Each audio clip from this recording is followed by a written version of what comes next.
Hello, so this is our Plurilingual Jigsaw, and the strategy that we chose is picture books. As a teacher, I love picture books, so I am really excited to kind of just dive into the strategies of using picture books, the importance behind it, how a teacher can use it in the classroom, and how might a student use it to learn as well. And so we kind of did like this little showcase of just our favorite picture books. So some of them is like The Very Hungry Caterpillar, If You Give a Mouse a Cookie, um, the like Little Mouse and the Big Red Strawberry and the Big Hungry Bear. I said that title wrong, but it's a really cute book.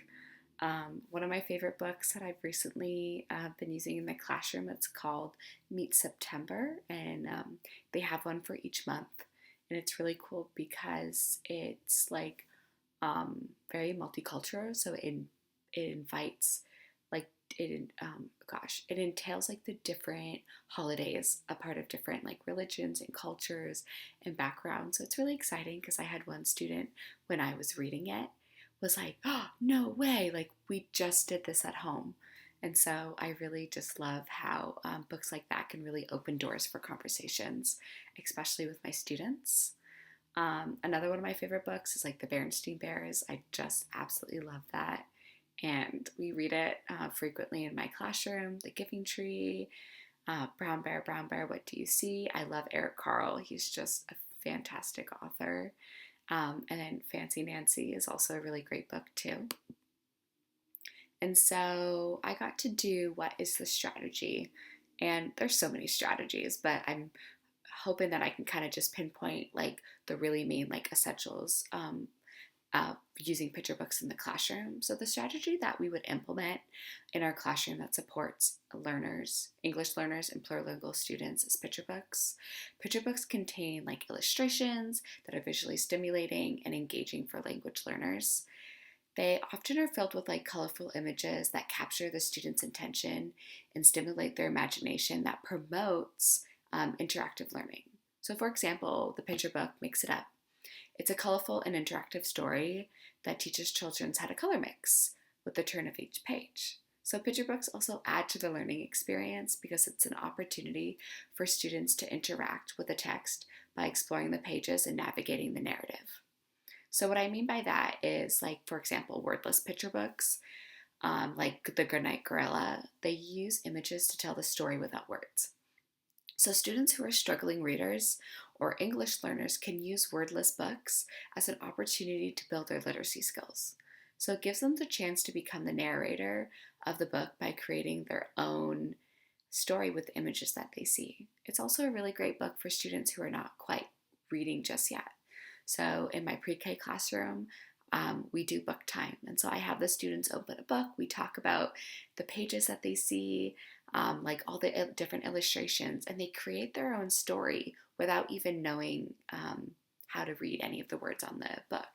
So picture books also support language learners, like language development by bridging the language gap and building on vocabulary and supporting the academic learning strategies. So in other words, like picture books use illustrations which provide a unique opportunity to transcend language barriers and stimulate imagination. So how might a teacher use it in the classroom? So picture books are a great tool and resource that teachers can use in the classroom to support all learners, but especially English learners and plurilingual students. So teachers can use picture books to introduce themes and topics, units, and subjects. So for example, in a few weeks, I'm going to be doing the unit on 5 senses. And so I'm going to use picture books to introduce the theme, and then I'm going to incorporate picture books throughout the unit. So my goal when using these books is to expand my students' thoughts beyond what they know and to, really encourage them to ask questions. So I use picture books also to provide a visual representation for the students to build on their background knowledge, deepen their understanding of the topic, and to build on their literacy skills. So how might a student use it to learn? So a student who's an English learner or a plurilingual student can use picture books for support. And I love that because picture books are here to support our students.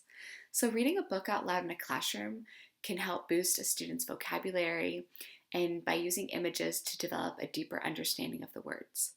And it also helps, again, bridge that language gap. Books are very visually stimulating, especially with the illustrations that are provided, and it helps students to kind of guide them and act as an aid through like unfamiliar words or ideas that may come across as they're reading. And so they're understanding what the words are trying to convey. And so, like, they help language learners by building on background knowledge. And this then helps them to deepen the understanding of what the words are trying to convey. So, lastly, like, picture books are like a really big key element that can be used in the classroom just to help all learners connect to the text through visuals. And then this is just the resource that we use. We just really use to incorporate the textbook just for all of our findings about picture books. So again, I really just like to reiterate that teachers can use picture books. It's like a great way to just like implement and aid and add support into the classroom. And so I just love picture books. I own hundreds of picture books. My closet, I have a giant bin just filled with them. I have them based off themes, units, subjects, just whatever I'm going to be teaching. I always try to incorporate picture books into it. So if you haven't really dived into picture books yet, I definitely encourage you just to go to your local library and just check them out.